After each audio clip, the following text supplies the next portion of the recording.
how do you make any restaurant stand out? You got to offer something different than others, right? Right.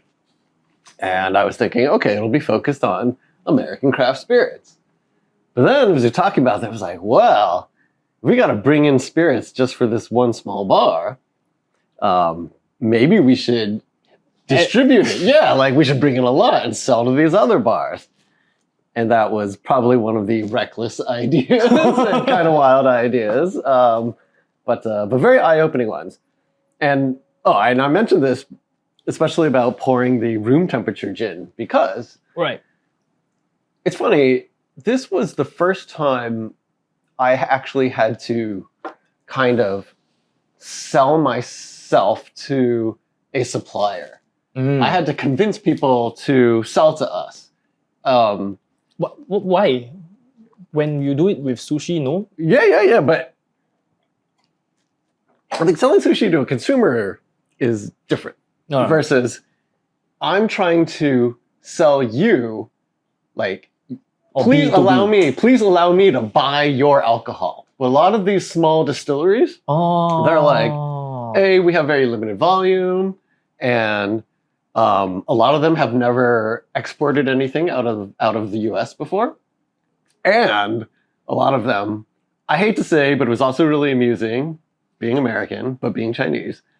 A lot of them were like, hey, what, Singapore? I don't think we want to do business with China. And I'm like, we're not. Like the stereotypical thing.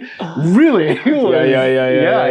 Yeah, choose their customers, man. Yeah. Oh my God. So I had to convince them that, no, we're legitimately looking to import your spirits. We are, honorable guys. We do this.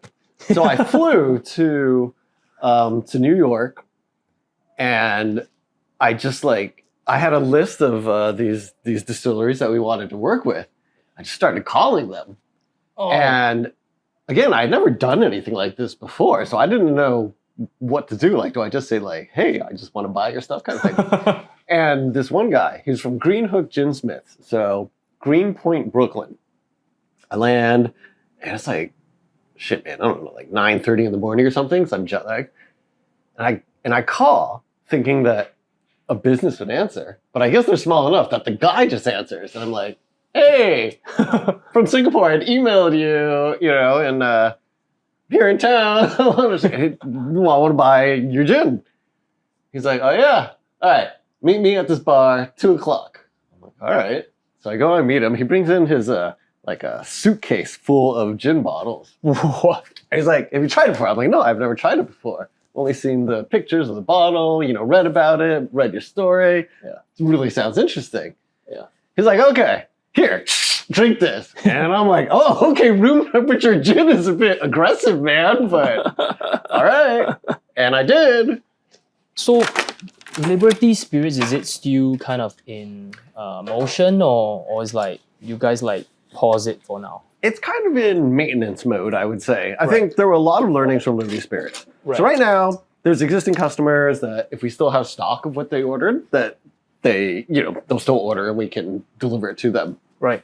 But I think it was a very different business than the restaurant business that I was very involved in. So both me and Tyler at that time had no experience in running an import and distribution business. Yep.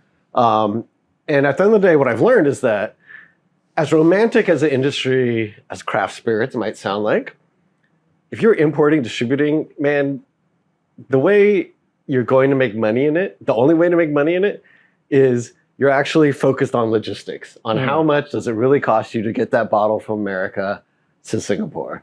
Right. And you got to get it here super cheap, and without having that expertise of navigating how do you get that bottle from, let's say, the middle of America to the coast of America to Singapore into a bonded warehouse, from that bonded warehouse to your landed warehouse, and then from that landed warehouse to the bar, like there's just costs that add up like crazy.